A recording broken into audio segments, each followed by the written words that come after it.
Alô pessoal, hoje nesse novo Inquietações Filosóficas, eu quero falar sobre uma inquietação que realmente talvez seja uma das maiores inquietações que a gente possa ter, que é um assunto que a gente já tocou algumas vezes aqui no canal, mas que sempre é bom voltar, que é a questão da origem de tudo, né? E essa é uma questão que realmente não é uma inquietação só nossa, é uma inquietação que talvez seja dividida com toda a humanidade. Eu acho que desde os primórdios do conhecimento, desde que os primeiros seres humanos olharam para os céus e começaram a tentar entender a origem de tudo, de onde eles vieram, por que eles estavam ali, qual é o sentido da vida, eles também se perguntaram sobre isso, sobre a origem de tudo. E eu tenho certeza que todos vocês já devem, em algum momento da vida, ter se questionado um pouco sobre essa questão. Afinal de contas, como não se questionar sobre essa questão, né? E a gente sabe que as primeiras explicações ou descrições sobre isso vieram das narrativas de mitos de criação. Então, pelo que a gente sabe, todas as religiões do mundo, desde as mais antigas até as correntes, as de hoje, a gente sabe que todas elas têm alguma explicação sobre a origem do mundo. Então não interessa se você está lendo a Bíblia, o Gênesis 1 ou Gênesis 2, ou se você é um Yanomami, se perguntando sobre a origem de tudo, ou se você é um Maori da Nova Zelândia, um muçulmano. Não interessa, você sempre vai ter na sua cultura alguma história sobre a criação do mundo, né? A grande diferença entre essas histórias que são narrações mítico-religiosas, vamos dizer assim, e as descrições científicas é que, obviamente, nas descrições religiosas, elas incluem sempre uma entidade sobrenatural, ou entidades sobrenaturais, né, que seriam os deuses.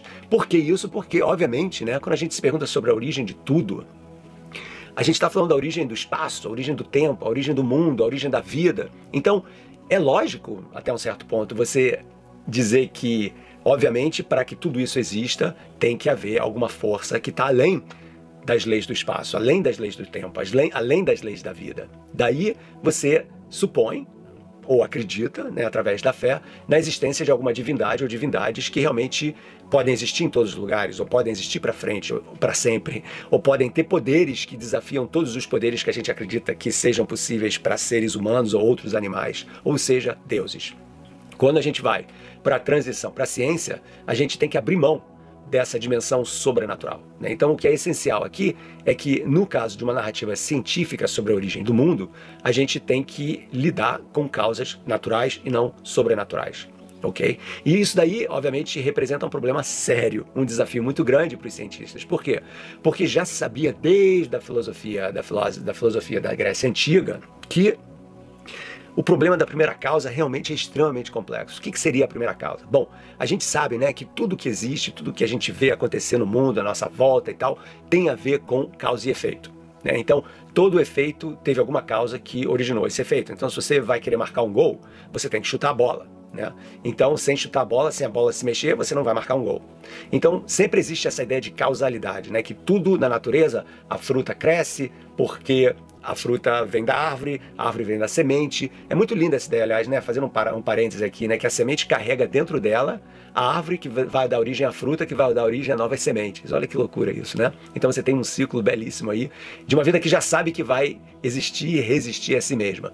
Mas de qualquer forma, voltando à história da primeira causa, né? Da onde veio essa causa, né? Porque essa seria a primeira causa, é aquela que ela não pode ter uma causa, porque se ela tivesse uma causa, você ia para a causa daquela causa, e daquela causa, e daquela causa. Então você tem um processo de regressão infinita, que é uma coisa que a gente não tem como resolver muito bem. Então, na Grécia Antiga, quando Aristóteles, por exemplo, começou a pensar nesse assunto, ele levantou a hipótese de que existia alguma divindade, que ele chama de movedor imóvel, que seria justamente essa divindade que poderia gerar a primeira causa, ou seja, aquela causa que gera todas as outras causas, mas que por si não é causada. Ou seja, mais uma vez, uma entidade sobrenatural. Na ciência a gente não faz isso, né? Quando a gente tem uma força, a gente tem uma força que está agindo sobre um objeto, essa força é a causa do movimento daquele objeto, e a gente então, quando entende o universo como sendo essa entidade gigantesca, cheia de galáxias cheias de estrelas e gases e tal, essas galáxias se expandindo, se afastando umas das outras, porque o espaço está se expandindo, né? Quando a gente pensa dessa forma, a gente entende que o universo tem uma história, e se o universo tem uma história, essa história tem um começo, e tem um meio, a gente está meio no meio dessa história. O fim é uma questão ainda em aberto. Então a inquietação filosófica é o que a ciência pode fazer com relação a essa primeira causa, né? E eu passei anos na minha carreira pensando sobre isso, trabalhando nisso, trabalhando no que a gente chama de cosmologia, né? Que é justamente essa área da física que lida com a história e evolução do universo. né? E quando a gente chega nessa primeira causa, a gente tem um problema. Por quê? Primeiro, todo o conhecimento que a gente tem do universo depende do que a gente pode medir desse universo, né? Então a gente pode especular à vontade em ciência, mas se a especulação não tem uma prova concreta, não tem uma validação empírica, esse é o termo oficial, a gente não tem como saber se o que a gente está falando é verdade ou se é uma invenção qualquer, né?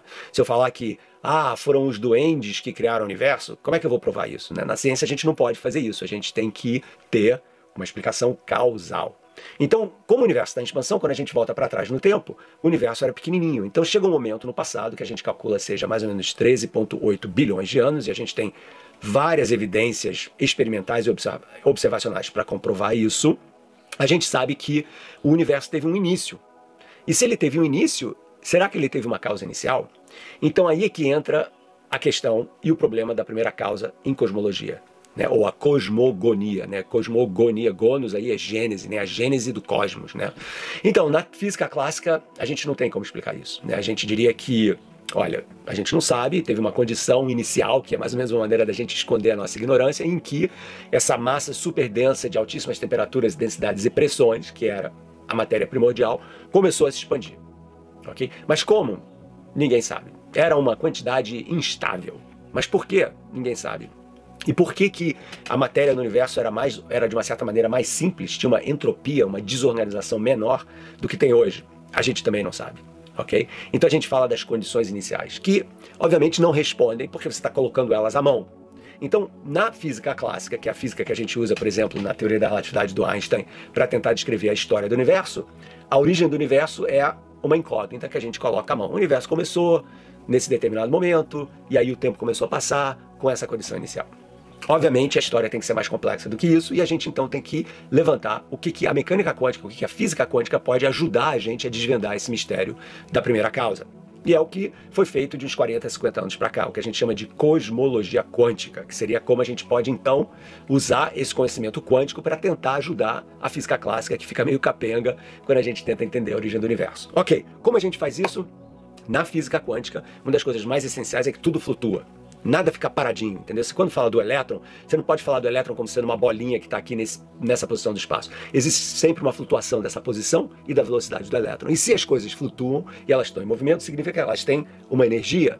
Então, na física quântica, a gente nunca fala que as coisas têm uma energia zero. A gente fala que as coisas têm uma energia zero com flutuações em torno dessa energia, que é o que a gente chama de energia de ponto zero, ou a gente pode expandir isso para dizer que o vácuo, o vazio, não existe. Existem sempre flutuações de energia quando a gente usa essa física quântica. Então, quando a gente traduz isso para o universo bebezinho, para o universo criança, a gente está falando de uma fase ali no início do universo em que o universo não era clássico, mas era quântico. Então tinham todas essas flutuações quânticas e tal.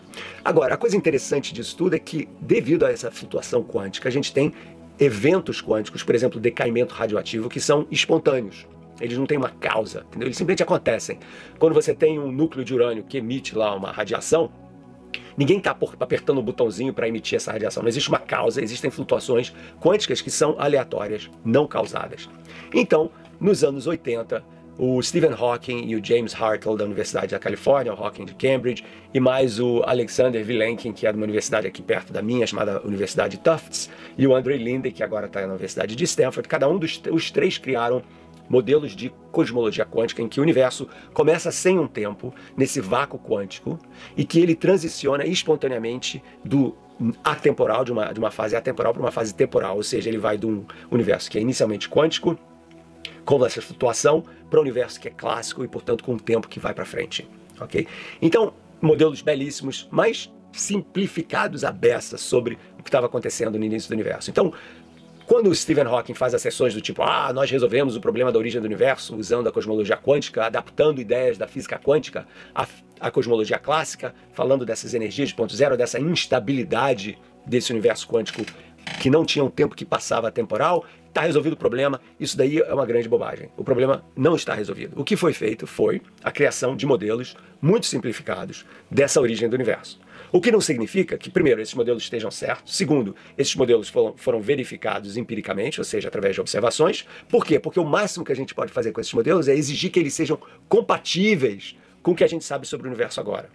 Então, essa exigência de compatibilidade é o mínimo absoluto para você acreditar nesse modelo como sendo possivelmente viável. Então a gente não sabe se esses modelos super simplificados da cosmologia quântica estão corretos. Mas, e aqui que vem a complicação, que é uma inquietação filosófica muito profunda. Mesmo que esses modelos tivessem certos, que a gente não sabe se estão, será que eles resolvem o problema da primeira causa? E aí é que entra a resposta. E a resposta é não. Por quê? Porque esses modelos, para eles existirem, para eles serem formulados matematicamente, nós, os físicos, estamos usando um monte de ideias, o que eu chamaria de um arcabouço conceitual, em que você já fala de espaço, de energia, de incerteza quântica, ou seja, já está usando ideias da física quântica, você fala de leis da natureza, leis de conservação. Então, tudo isso está sendo usado para construir esses modelos quânticos. Então, a questão não é resolvida através desses modelos quânticos, porque você pode sempre perguntar, mas por que o universo funciona dessa forma? Por que o nosso universo tem as leis que tem? Né? E essa é uma resposta que a gente não tem, a gente não sabe como fazer. As pessoas falam, mas é porque nós vivemos no multiverso, e existem vários universos possíveis, o nosso é um só, com as leis que funcionam para que a gente esteja aqui fazendo esse tipo de pergunta. Mas o multiverso, moçada, é colocar a poeira embaixo do tapete, porque você pode perguntar, mas que multiverso é esse? De onde que ele vem? Por que que ele é assim?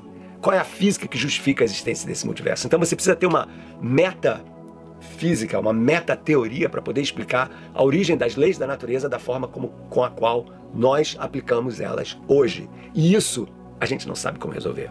Então é por isso que no meu livro A Ilha do Conhecimento eu falo que a origem do universo, cientificamente, é uma questão que é incognoscível. Ou seja, que a gente não consegue usar a metodologia científica para responder essa questão.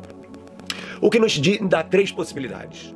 A primeira delas, assim, puramente científica, é, mas tudo bem, o que a gente pode saber sobre o futuro da ciência? De repente a gente vai resolver esse problema de alguma forma que a gente nem pode sonhar no momento. Pode ser, mas dada a história da filosofia da ciência e como a ciência é construída, me parece pouco provável que ela possa responder à sua própria origem, né? A ciência explicar a sua própria origem. Mas aqueles que acreditam nisso, tudo bem. A outra é dizer que não, que os mitos de criação das religiões é que estavam certos, é que existe sim uma influência sobrenatural e que isso daí explica a origem das coisas. Pode ser, mas isso daí é um conhecimento baseado na fé que cientificamente também não vai ajudar a gente. E finalmente, a gente tem uma terceira possibilidade que é nós não precisamos ter todas as respostas. Nós, seres humanos, somos seres limitados e que, portanto, a gente tem que aceitar com humildade essa limitação.